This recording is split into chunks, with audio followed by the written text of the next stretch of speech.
O que é que o Senhor pede de ti? Senão que ames a justiça, pratique a misericórdia e ande humildemente com teu Deus. Não entrarei na casa que habito, não subirei ao leito que durmo, não darei descanso às minhas pálpebras, enquanto não achar uma morada ao Senhor poderoso de Jacó. Glória a Deus. Lucas capítulo 19 diz assim: e tendo Jesus entrado em Jericó, ia passando, e eis que havia ali um homem chamado Zaqueu, e este era chefe dos publicanos e era rico, e procurava ver quem era Jesus e não podia por causa da multidão, pois era de pequena estatura. Glória a Deus. E correndo adiante subiu a uma figueira brava para o ver, porque havia de passar por ali. E quando Jesus chegou àquele lugar, olhando para cima, viu-o e disse: Zaqueu, desce depressa, porque hoje me convém pousar em tua casa. E apressando-se desceu e recebeu-o com júbilo. E vendo todos isso, murmuravam, dizendo que entrara para ser hóspede de um homem pecador. E levantando-se Zaqueu, disse ao Senhor: Senhor, eis que dou aos pobres metade dos meus bens, e se em alguma coisa tenho defraudado alguém, o restituo quadruplicado. E disse-lhe Jesus: hoje veio salvação a esta casa, pois também este é filho de Abraão, porque o Filho do Homem veio buscar e salvar o que se havia perdido. Até aqui, meus irmãos. Que passagem linda, né, meus irmãos? Que passagem linda. Irmãos, por muitas vezes, você vai ver Jesus quebrando regras. Os irmãos podem se assentar em nome de Jesus. Por muitas vezes vocês vão ver na Bíblia Jesus quebrando regras. Entenda o que eu vou dizer. Quebrando regras para alcançar pessoas. Ele não estava descumprindo a lei. Mas você vai ver Jesus quebrando algumas regras para poder alcançar pessoas. Por exemplo, a lei dizia que ele não podia tocar no leproso. Mas quando o leproso pediu para ser curado, ele curou. Quando aquele leproso disse: se tu quiser, Senhor, pode me tornar limpo. Ele estava, em outras palavras, ele estava dizendo para Jesus assim: se o Senhor não me curar, a mensagem que eu ouvi o Senhor pregando, para mim já está de bom tamanho. Já vou morrer feliz, já vou morrer em paz. Glória a Deus, aleluia. Mas é como se Jesus estivesse dizendo para ele: não, você vai voltar lá na sua casa, você vai dar um abraço na sua esposa, vai abraçar seus filhos. Vou curar você na pele física, mas também vou curar você emocionalmente. Porque Deus também, o Senhor Jesus é aquele que nos cura não só de enfermidade física, mas enfermidade na alma também. Porque há muitas pessoas que não têm enfermidade física, mas têm enfermidade na alma. Não conseguem amar, não conseguem perdoar, não conseguem ter misericórdia. Por isso que eu disse aqui no início: o que é que o Senhor pede de ti? Senão que ame a justiça, pratique a misericórdia e ande humildemente com teu Deus. O salmista escreve: eu não entrarei na casa que habito, não subirei ao leito que durmo, não darei descanso às minhas pálpebras enquanto eu não achar uma morada ao Senhor, o poderoso de Jacó. Glória a Deus. Uma alma curada, ela tem a capacidade de amar.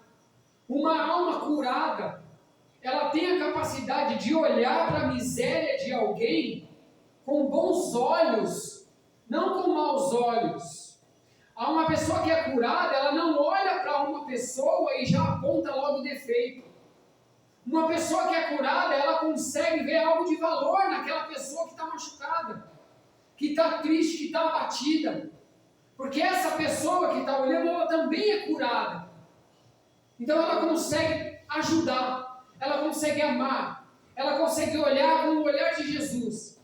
Ela consegue sentir com o sentimento de Jesus. Glória a Deus. Ela consegue estender a mão e não o dedo. Assim é uma pessoa que é curada. Glória a Deus. Mas para isso acontecer, para chegar nesse ponto de ajudar dessa maneira, a pessoa tem que deixar Jesus curar ela. Glória a Deus. E estar na igreja não significa ser a igreja. Estar na igreja não significa estar com Cristo. Eu sou cristão, mas a pergunta é: você está com Cristo? Porque aquele que está em Cristo, você está em Cristo. Eu sou cristão, mas você está em Cristo. Porque aquele que está em Cristo, nova criatura é. Glória a Deus. Glória a Deus. Então, se não é nova criatura, é porque não está em Cristo. E como age uma nova criatura? Deixando para trás as coisas velhas. E eis que tudo se fez novo. Aquele que está em Cristo, deixa para trás as coisas velhas. Que coisas velhas? Aquele olhar malicioso, aquela língua maliciosa, aquele dedo apontado. Isso são as coisas velhas. Se não deixou isso para trás, não está em Cristo, só de ser cristão. E aí mora o perigo. Porque nem todos que dizem Senhor, Senhor entrarão no reino dos céus, mas aquele que faz a vontade do Pai, esse entrará no reino dos céus. Glória a Deus. Glória a Deus. Alguém disse para Jesus: sua mãe e seus irmãos estão lá fora. Ele disse: minha mãe e meus irmãos, aquele que faz a vontade do meu Pai. Glória a Deus, aleluia. Muitas vezes você vai ver Jesus quebrando algumas regras, alguns paradigmas, para poder alcançar pessoas. E os fariseus ficavam perturbados com isso. E eles usavam a Torá para tentar pegar Jesus. Eles vinham e diziam: mas está escrito assim, você está descumprindo a lei, está escrito. E Jesus então trazia uma nova revelação. Que revelação é essa que Jesus trazia? A revelação da graça. A graça já estava inserida no Antigo Testamento, só que eles não entenderam. Então Jesus vem para explicar a graça na maneira prática. A lei dizia: tem que morrer apedrejada essa mulher adúltera. Aí Jesus disse: quem não tem pecado, atira a primeira pedra. Mostrando para eles que eles tinham agir com misericórdia. Eles foram na intenção de pegar Jesus. A lei está escrito que tem que apedrejar. E você diz o quê? Esperando que Jesus dissesse: então apedreja. Para eles dizer: mas você não prega misericórdia?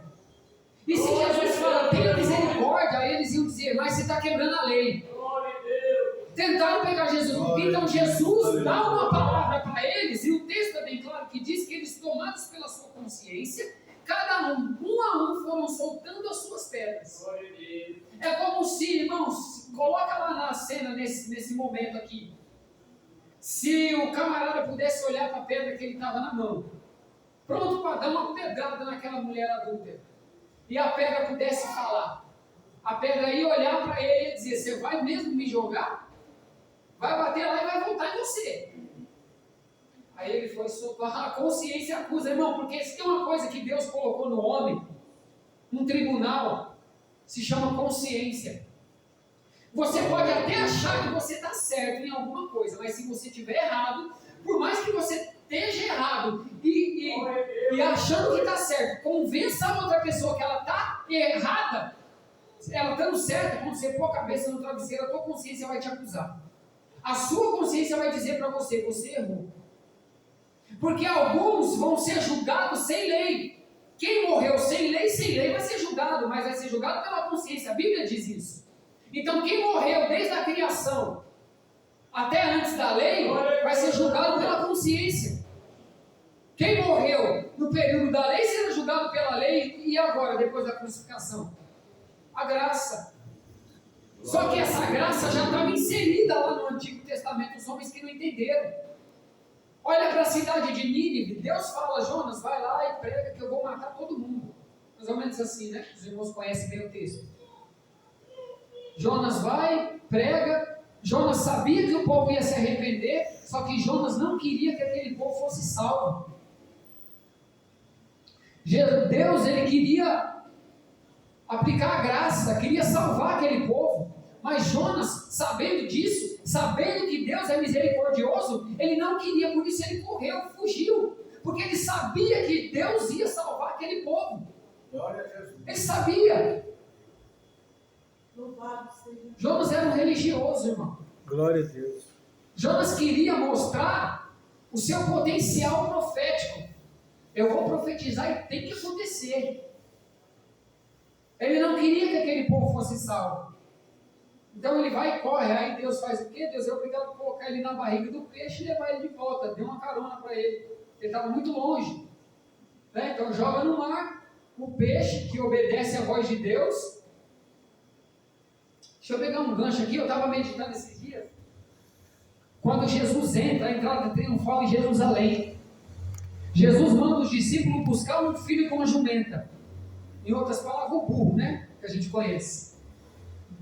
Jesus manda os discípulos buscar um burro, um jumento, que nunca foi montado. Irmãos, eu morei no interior. Eu já vi muito, como eu não sei se a palavra é essa, adestramento de animais, né? Mas a doma de animais. E eu via as pessoas domando cavalo, eu via as pessoas domando jumento, eu via isso. O jumento não deixa você nem chegar perto dele se ele não for um jumento domado. Ele vai te morder, ele vai dar coice. Aí Jesus manda buscar esse jumento. E o jumento obedece. E vem, se dobra e deixa Jesus montar em cima dele. Não dá uma mordida em Jesus, não dá um coice, não parou uma vez no meio do caminho para ficar empacado assim. Ó. Sabe o que eu entendo? Um animal irracional, foi capaz de obedecer Jesus. E a gente, não vou nem terminar a frase, vocês já entenderam.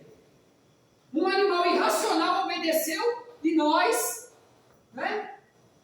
Mas vamos lá. Aí Jesus está passando por ali. E Zaqueu era chefe dos publicanos. E ele procurava ver Jesus, mas não podia por causa da multidão, pois era de pequena estatura. A Bíblia diz que havia uma multidão que seguia Jesus. Mas poucos de fato ali queriam ver Jesus. Glória a Deus. Muitos queriam seguir Jesus pelo que ele fazia. Porque ele expulsava demônio, porque ele multiplicava pão e peixe. Porque ele multiplicou pão e peixe, melhor dizendo. Porque ele curava enfermo, porque ele expulsava demônio. Então muitas pessoas só seguiam Jesus pelo que ele podia fazer. É diferente nos dias de hoje? É diferente, irmãos? Nos dias de hoje? Não é. Só que mesmo assim, Jesus é longânimo e misericordioso. Glória a Deus. Ele não rejeita a pessoa. Por mais que a pessoa só está seguindo Jesus porque está interessada em alguma coisa que ele pode fazer. Porque tem gente que só procura Jesus na hora do aperto. Porque se tiver tudo muito bem, obrigado, a pessoa não está nem aí. Aleluia. Glória a Deus. Dá uma banana para Jesus. Aí quando o negócio estreita, que aperta e corre de novo aos pés de Jesus. Glória a Deus. Só que Jesus, sendo bondoso e misericordioso, ele está sempre disposto e de braços abertos a receber aquela pessoa. E Zaqueu não podia ver Jesus, porque ele era pequeno, baixa estatura. Aí ele vai e faz um esforço fora do normal. A Bíblia diz que ele sobe numa figueira brava. Essa figueira brava aqui, irmãos, ela é espinhosa. Ele não se preocupou se ele ia se machucar. Ele só queria Jesus. Ele só queria ver Jesus. Quando Jesus olha para cima que vê Zaqueu ali, Jesus direciona a palavra para ele e diz assim: Zaqueu, desce depressa, que hoje me convém. Ele está dizendo, eu quero entrar na sua casa. Quando ele diz, me convém pousar na sua casa, Jesus está dizendo para ele, desce que eu quero ir na sua casa hoje. Hoje o negócio é com você. Jesus está dizendo para Zaqueu aqui, ó, hoje o negócio é com você. Não é com o outro, não. Hoje é com você que eu quero. Glória a Deus. Eu tenho isso para te falar essa noite. É como se Jesus estivesse falando aqui para você. Hoje o negócio é com você. É com você que eu quero tratar hoje. Ele vai na casa do Zaqueu, os fariseus começam a criticar, fala lá, tá vendo? Ó? Vai na casa de pecador. Sabe por quê, irmãos? Porque a Bíblia diz, Jesus disse, que se o teu olho for bom, todo o teu corpo será luz. Mas se o teu olho for mau, todo o teu corpo será tenebroso. Aí ele diz, cuide para que a luz que há em ti não seja trevas. Porque se a luz que há em ti for trevas, em quão grandes trevas estais? A maldade está no olho de quem vê. Entende, irmão? Se o teu olho for bom, teu corpo é luz. Se o teu olho for mau, teu corpo é trevas. Todo mundo olhava para Zaqueu e falava assim, esse cara é um traidor, porque ele era judeu. Era um judeu que trabalhava para Roma cobrando imposto do judeu. Ele era visto como um traidor da pátria. Ele era visto como um mercenário. Ele era visto como um ladrão para o homem. Mas para Jesus ele tinha um valor precioso. Para Jesus, Jesus não olhou para ele e viu o que os outros viam, que ele era um traste de pessoa. Mas Jesus olhou nele e viu pureza. Porque Jesus disse, Zaqueu, desce depressa que me convém pousar na tua casa hoje. Irmãos, nós não temos que olhar para as pessoas e olhar para o que ela faz. Entenda o que eu estou dizendo? Não é concordar com o erro dela, certo? Nós temos que, com amor, trazer uma instrução para que ela saia do pecado. Mas se for para não fazer isso, é melhor nem apontar o dedo para dizer. Deixa que Deus sabe de todas as coisas. Glória a Deus. Deixa que Deus julga. Porque nós ouvimos aqui muitas vezes que só existe duas cadeiras, do réu e a do juiz. A do juiz já está ocupada. E a que sobra para nós é a cadeira do réu. E o pecado faz de nós todos iguais. Lá no arraial do leproso, devia ter médico, devia ter gente de financeiramente bem, mas por estar no arraial do leproso era todo mundo imundo, porque a lepra deixa todo mundo igual. É a mesma coisa para nós, o pecado deixa nós tudo no mesmo nível. Ninguém aqui é melhor que ninguém. É todo mundo aqui farinha da mesma farofa. É todo mundo aqui pecador. Todo mundo, nós todos que estamos aqui, sem exceção de nenhum, estamos todos sentados na cadeira do réu. E a cadeira do juiz já está ocupada. E só há um juiz legislador.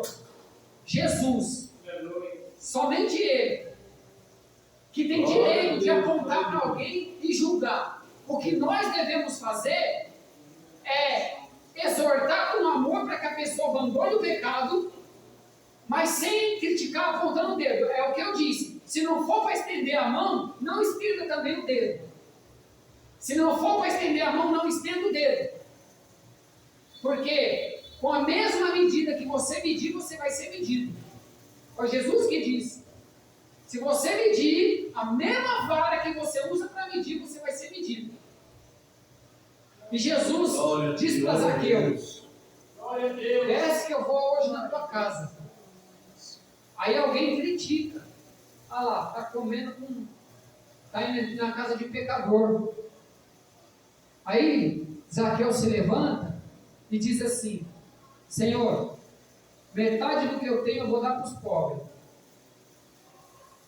E se em alguma coisa eu tenho defraudado alguém, essa palavra se, quando você fala se, você quer dizer o quê? Se eu, por exemplo, se Deus permitir Jesus não vier, eu faço isso ou faço aquilo, não é? É uma incerteza, não é? A palavra se, colocada na frente de uma frase, é uma incerteza. Então Zaqueu estava dizendo, é como se ele estivesse dizendo assim, ó, eu não me lembro de ter defraudado ninguém, mas se eu defraudei, eu vou restituir 4 vezes mais.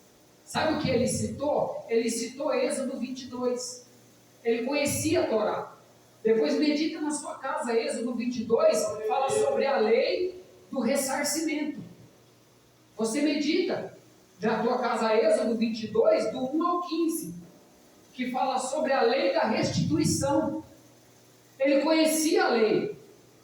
Ele estava dizendo, eu conheço a Torá, eu conheço a lei, eu conheço a palavra. E se eu defraudei alguém, eu vou cumprir a lei. Eu vou restituir 4 vezes mais. Jesus viu pureza naquele homem e falou, olha, hoje veio salvação nessa casa. Porque esse aqui também é filho de Abraão. Nós seres humanos, estamos sempre acostumados a talvez se achar melhor do que os outros. Porque eu estou na igreja, está tudo bem na minha casa, então se o outro quiser ele se vira, então eu vou, eu julgo, eu critico, eu aponto, e eu dou até o motivo porque ele está daquele jeito. Está lá por causa disso e disso. Está lá debaixo da ponte é por causa disso e disso. Mas eu não sei, irmãos. Só quem sabe é Deus. Então fica um alerta para mim e para você aqui. Se não for para estender a mão, não estenda o dedo. Isso veio na minha mente forte no meu coração para eu falar para vocês. Se não for para estender a mão, não estenda o dedo. Porque com a mesma medida que você medir, você vai ser medido. A nossa irmã que antecedeu aqui, ela disse algo que, quando eu leio, faz a minha perna bater uma na outra. Glória a Deus, aleluia. Ela disse a palavra aqui. Aquele que acrescentar alguma coisa na Escritura, toda a maldição que contém aqui vai ser acrescentada na vida do mesmo. E se daqui for tirado alguma coisa, a sua parte na árvore da vida também vai ser tirada. Então nós temos que ter cuidado com tudo que nós vamos fazer e que nós vamos falar. Porque quando se trata da palavra de Deus, nós não estamos falando de um gibi da Turma da Mônica. Nós estamos falando da palavra de Deus e ela tem peso. Ela é viva e ela é eficaz e ela se cumpre na minha vida e na sua vida. E toda a orientação que Jesus nos dá, se a gente fizer pouco caso dele, desprezar a palavra, a gente menospreza a nossa própria alma. Está escrito em Provérbios. Glória a Deus. Se eu não me engano, no capítulo 15.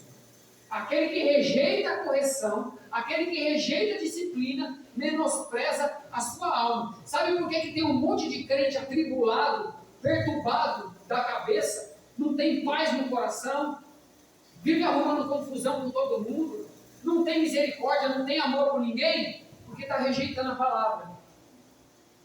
Simples assim. Porque está rejeitando a instrução de Deus.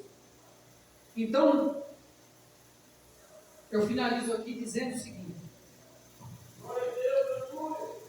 tenha bons olhos para olhar para as pessoas. Glória a Deus, aleluia. O diabo, ele conhece o teu nome, mas ele te chama pelo teu pecado. Jesus conhece o teu pecado, mas te chama pelo teu nome. Glória a Deus. Porque você está num processo de amadurecimento. Você está num processo de limpeza. A Bíblia diz que ele uma vez se ofereceu como sacrifício por todos aqueles que estão sendo santificados. É tudo um processo. Tudo que você passa na sua vida é para aperfeiçoar você. Só que se você não entender isso, não enxergar com olhos espirituais, você vai se perder no meio do caminho. Porque você vai se tornar um crente amargo, rancoroso, sem misericórdia, sem perdão, que só sabe apontar o dedo, julgar e criticar. E nada para você vai estar bom. Sabe por quê? Porque a paz de Jesus, que excede todo entendimento, não vai estar na sua vida se você tomar esse tipo de atitude. Mas se você se pôr na posição de cristão, genuíno, deixar o Espírito de Deus agir na sua vida, e na sua vida, e pela sua vida, para alcançar outras vidas, você vai ser uma nova criatura. Porque vos necessário é nascer de novo. E uma pessoa que é nascida de Deus, ela pensa como Deus, ela age como Deus. que é o Espírito que está dentro dela, o morador que está dentro dela, que se chama Espírito Santo, guiará ela por todo o caminho da verdade. E não deixará ela enganar. Então, mais uma vez, tenha bons olhos ao olhar para as pessoas. Quando você olhar para a pessoa, não olha para o exterior, não. Ali dentro tem uma alma gritando por socorro. Tem uma alma gritando por socorro ali. Que nós precisamos ajudar. Independente se essa pessoa não congrega com nós. Mas não é da minha igreja, eu não tenho que ajudar. Ele que tem um pastor dele, ele que se vira para lá. Vai procurar uma igreja para lá. Não é assim. Não foi isso que Jesus ensinou, não. Não foi isso que Jesus ensinou. Ali dentro tem uma alma gritando por socorro e é obrigação, não é favor nenhum, é obrigação minha e obrigação tua zelar por aquela alma, fazer de tudo para trazer ela para Jesus. Porque é muito fácil, irmão, a gente sair na rua aí pregando para encher a igreja. O negócio é quando você vai pregando aí, mas não enche a igreja. Você não está trazendo para cá, quem você está ganhando para Jesus, está ficando no anonimato. Ninguém está vendo na terra, mas está sendo anotado lá no céu. Tudo que você está fazendo está sendo anotado no céu. E Jesus conhece as intenções do coração. Então, primeiro, não rejeita a palavra. Segundo, tenha bons olhos ao olhar para as pessoas. Terceiro, se não for para estender a mão, não estenda o dedo. Quarto, com a medida que você medir, você vai ser medido. Amém, queridos? Eu agradeço a minha oportunidade por essa palavra da parte do Senhor. Para nossos irmãos de Deus.